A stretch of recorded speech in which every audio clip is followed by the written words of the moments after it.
Hey everybody, welcome to the channel. I hope you're having a great day. In today's episode, I'm going to share with you 3 tips on how to successfully soil root your dragon fruit cuttings. Welcome everyone, my name is Eric with Two Guys in a Cooler, and we are continuing our series on how to grow dragon fruit from cutting all the way to orchard, and it's now time to get those cuttings rooted. Rooting your dragon fruit cutting is the first and, in my opinion, most important step when it comes to growing dragon fruit. A properly developed root structure will inevitably yield a healthy and hardy plant, which will give us happy dragon fruits. There are a couple things that you need to know when it comes to rooting your dragon fruit, and like I said earlier, I'm going to share with you 3 of my favorite tips so that you can have 100% success every time. Let's get started. All right, so this is most likely what your non-rooted cuttings are going to look like when you buy them online. You've got a couple different varieties. This one right here, notice it has a stem cut, so it was cut at the break in the cactus. That's one version. That's called the stem cut. And this particular cut is called a horizontal cut. So it's just got a flat cut through the dragon fruit, through the cambium layer, and that's what that's going to look like. Now, depending on who you get yours from, there may be a label pointing to which direction goes in the soil. And that's very important because you don't want to plant this upside down. And so in this particular case, there's an arrow pointing down. That's telling me which direction to put it in the soil. You may also have a line, and that might be to let you know at what depth you're going to plant that in the soil. And so that's what that is. Or you just may have the name of the dragon fruit written around the area that you're going to plant it. SpicyExotics.com simply writes the name at the very bottom, and that's the area that goes in the dirt. So it just depends on who you get your dragon fruit from. The first tip to successful rooting is to make sure that your newly acquired dragon fruit cuttings are completely callused over. Now what that means is that we want the area that the dragon fruit was cut off its plant to dry out completely before we plant them. This is going to greatly reduce any problems that you might have in the future. So notice this particular cutting, how it's turning white. The center core is turning white. It's beginning to dry out. This is one that's freshly cut. So you can see one is callused over, whereas the other one is relatively fresh. You can see right here, the fresh one is very green, very soft, while the one on the left is starting to dry up. It's firmed up, it's turning white, and so this one on the left is callused over. What I'll typically do is place my dragon fruits in a shady area for 1 to 2 weeks, and that's going to allow them to callus over completely. Once our dragon fruit cuttings are healed, then it's ready to actually begin the rooting process. So both of these dragon fruit cuttings will root, but I do have to say that dragon fruits with stem cuts tend to be a lot easier, a lot more forgiving, and because the dragon fruit itself hasn't been cut into, you have a lot less chance for developing some sort of stem rot. Now, if you get a dragon fruit cutting that looks like this, with a horizontal cut, you can absolutely root it just the way it is, but there is a chance that you can get some stem rot, in which case you would just cut it off and start over. But let me show you what I like to do with every dragon fruit cutting that I get. That is a horizontal cut to increase my chance for rooting success.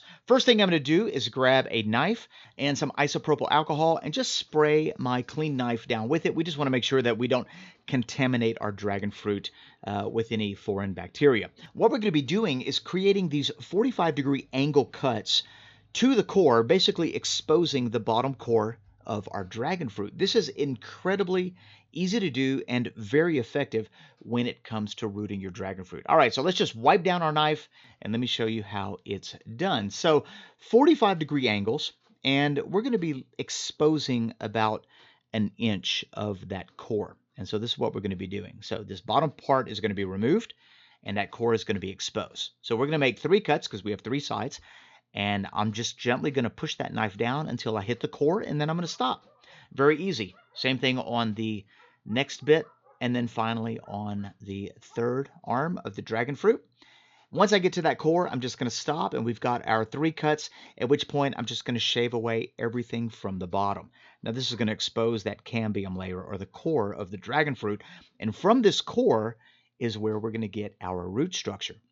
What's really interesting is that by exposing the core, we actually increase the surface area for roots to grow. And so now roots can come out of the bottom, they can come out of the center of that stem, or they can come out of that top part of the stem, and it's just going to increase our chance for success. So I'm just going to shave that stem off, clean it up really good, And it doesn't have to be as long as I made it. It could be an inch, it could be 3/4 of an inch, which is totally fine.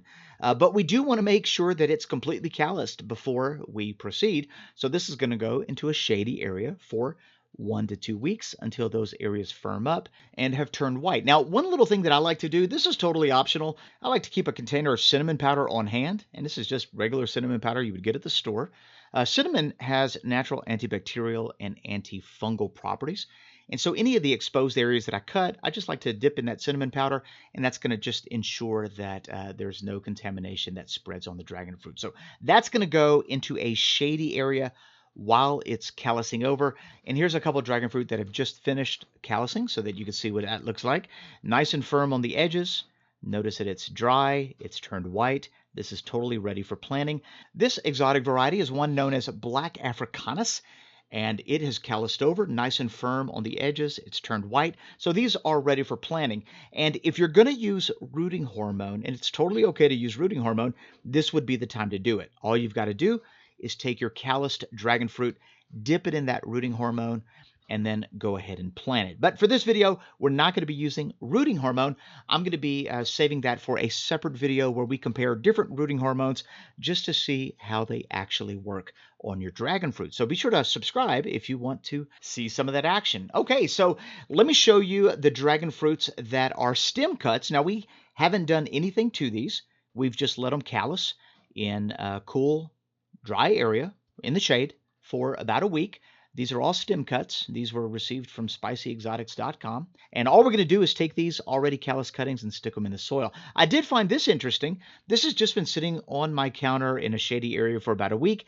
And as you can see, this has already started to develop roots. And that's not uncommon for this epiphyte type of cactus, which will often produce aerial roots in which it'll draw nutrients. So that's very exciting. It's going to get a little bit of a head start. Now let's go ahead and get these into some pots. Now, when it comes to rooting your dragon fruit, you just want a well-drained mix. You can get a cactus mix. I'm going to be making my own. So I've got some rich organic black dirt. We're going to be adding some vermiculite, some peat moss, and then I'm going to come back with a little perlite. And that's basically it. Now, you can use pretty much whatever medium you want. Just make sure it's nice and draining. We don't want our soil mixture to retain too much moisture, especially for this rooting process. So that's what our mix looks like. Nice and loose, very beautiful. Next thing we're going to do is get something to support our dragon fruit cuttings. Remember, these are only going to be planted into the ground maybe an inch, so they're going to be quite top heavy. So I went and chopped down a bunch of bamboo and made some support rods. Now it's time to plant our dragon fruit. What I like to do when it comes to planting the dragon fruit is not plant it too deeply. So the stem part is going to be in the ground, but as far as the dragon fruit cactus itself, it's only going to be in the ground about a ½ inch. And so we're just going to go ahead and stick that right into the soil, making sure not to plant it too deeply. And that's also going to help reduce the chance of getting any stem rot. So let's go ahead and tie that off to secure it. And then I'll show you how I like to plant a stem cut type of dragon fruit cutting.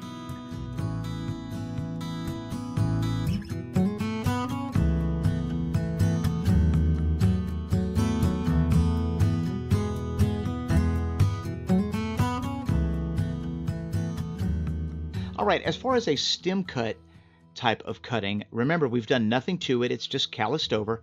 We're going to do pretty much the same thing. We're going to plant that entire stem in the dirt and really only plant about a ½ inch to 3/4 inch of the actual dragon fruit itself in the soil. I don't want to plant it too deep because it's not necessary. The roots are going to come from the stem itself, not from the cactus.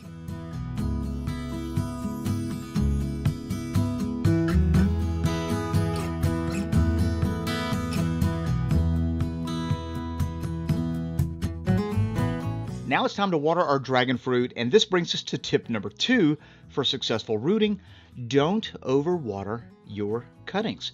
What I typically like to do when it comes to watering my cuttings is to add just enough water to moisten the top half of the soil. So when I add water, if water is spilling out of the bottom of the container, then I've added too much. So for this size container, I'll typically add about a cup of water per pot, and this is roughly about a 3-quart pot.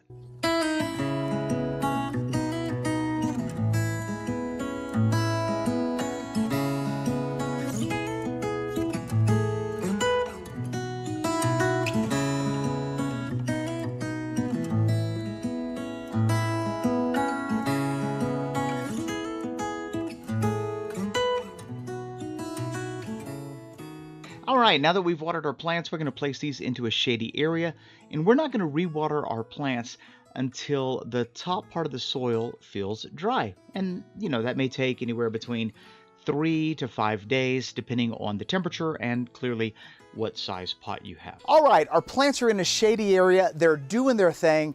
And that brings me to the final tip. Tip number 3, be patient and don't mess with your dragon fruit while they're rooting. It is very tempting to want to check on your dragon fruit every 5 or 6 days to see if they've developed any roots. And during this stage, very crucial, very tender roots are being developed that can be damaged when you're pulling the dragon fruit out of the soil. So you don't want to damage any of those roots, otherwise it can set the whole process back. And although it won't kill the dragon fruit, it is going to inevitably take longer for you to complete the rooting stage of growing dragon fruit. So don't mess with your dragon fruit. Let them do their thing. Water occasionally and let them root for at least 3 weeks, preferably 4 weeks, before you check to see how the root structure has been developed. Now, I've been busy building trellises, and we've got that video on the horizon. And fortunately for me, it's been about 3.5 weeks. So let's go ahead and check on our dragon fruit and see how they've rooted.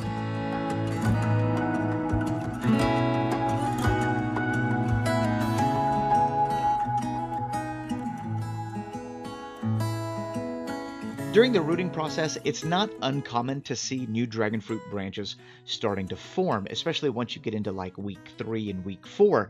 And this is a good thing. This is a sign of a healthy root structure, the plant getting what it needs. As you can see right here, this is a variety called Rosa. We've got 3 new branches popping out, and I'm just going to let them do their thing while this is rooting. I'm not really going to mess with those too much. Here's a variety called David Bowie. Nice looking new growth shooting out from the top. And during the entire rooting process, and it may take 3 weeks, it may take 4 weeks, what I like to do is I just like to water the plants when the soil feels dry. So for me, every 3 to 5 days, I'm giving them a little water, and it really all depends on the size pot you have. Smaller pots dry out a little faster, so just as soon as it feels dry, give it a little water. Now, after several weeks, this is what your dragon fruit cuttings might look like. As far as the root structure goes, I went ahead and pulled that one out of the dirt. And as you can see, we've got a very nice developed root structure. I could leave it in that pot until it gets completely rooted out and then transplant it, but I like to get it into its permanent home as quick as possible. So for me, this is absolutely perfect for planting. Let me go ahead and open this one up right here so that you can see what this other one looks like. This is a variety known as Regina. Now, I don't want to destroy the root structure that's there, so I'm going to squeeze the pot, loosen up the soil with a spoon. I'm just going to carefully from the outside work underneath that root ball, just lifting it up gently. I don't want to, break apart any of those tender, fragile roots. And let's see what it looks like.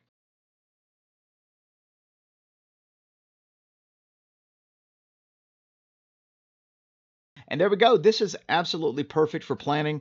This is going to give our dragon fruit a nice, good, strong start as soon as we put it into its pot or the ground. All right, everybody, there you have it. That's my 3 tips on how to successfully root your dragon fruit cuttings. If you have any questions, leave me a comment in the comment section below. If you're new to this channel and you like dragon fruit, or if you're curious about how to grow dragon fruit, don't forget to click that subscribe button and that notification bell, because we have an entire series lined up on how to grow dragon fruit from cutting all the way to orchard. I don't want you to miss it. If you like this video or got anything out of it, a great big thumbs up is always appreciated.